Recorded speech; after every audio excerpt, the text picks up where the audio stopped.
আবারও আলোচনায় বলিউডের জনপ্রিয় মুখ জাহ্নবী কাপুর। মুম্বাইয়ের জন্মাষ্টমী উপলক্ষে দহি হান্ডি উৎসবে অংশ নিয়ে ভারত মাতা কি জয় ধ্বনি তোলার পর সোশ্যাল মিডিয়া ব্যাপক ট্রলের মুখে পড়েছেন এই অভিনেত্রী। সম্প্রতি এমন একটি দৃশ্য ভাইরাল হয়েছে যেখানে অনেকে কটাক্ষ করে বলেন জাহ্নবী নাকি জন্মাষ্টমীর সঙ্গে স্বাধীনতা দিবস গুলিয়ে ফেলেছেন।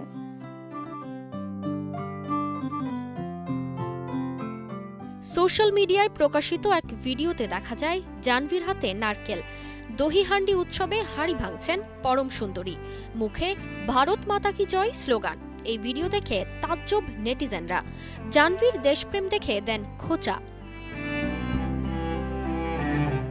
তবে সমালোচকদের কড়া জবাব দিতে ছাড়েননি জাহ্নবী। ইনস্টাগ্রামে শেয়ার করেছেন পুরো ভিডিও। দাবি করেছেন সোশ্যাল মিডিয়ায় ঘুরে বেড়ানো ক্লিপটি নাকি এডিট করা।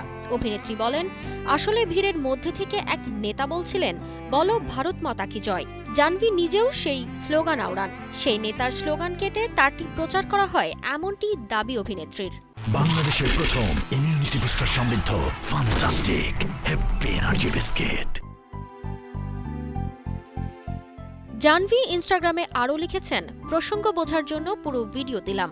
নেতা স্লোগান দিয়েছেন, আমি তা না আওড়ালে তখনও আমার দোষ ধরা হতো। সেই সাথে জাহ্নবী জানান, শুধু জন্মাষ্টমী নয়, গর্বের সঙ্গে প্রতিদিনই বলবেন এই স্লোগান।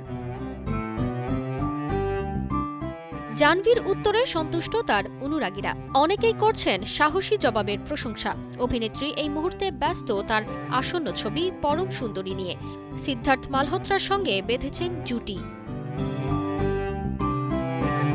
তবে এটাই প্রথম নয়, এর আগেও বিভিন্ন ইস্যুতে কটাক্ষের শিকার হয়েছেন এই অভিনেত্রী। তবে বরাবরই সমালোচনাকে পেছনে ফেলে ক্যারিয়ারে এগিয়ে চলেছেন তিনি। নিজের কাজের মাধ্যমে জিতে নিয়েছেন ভক্তদের মন। তারতিবা ফারুহি, কালের কণ্ঠ।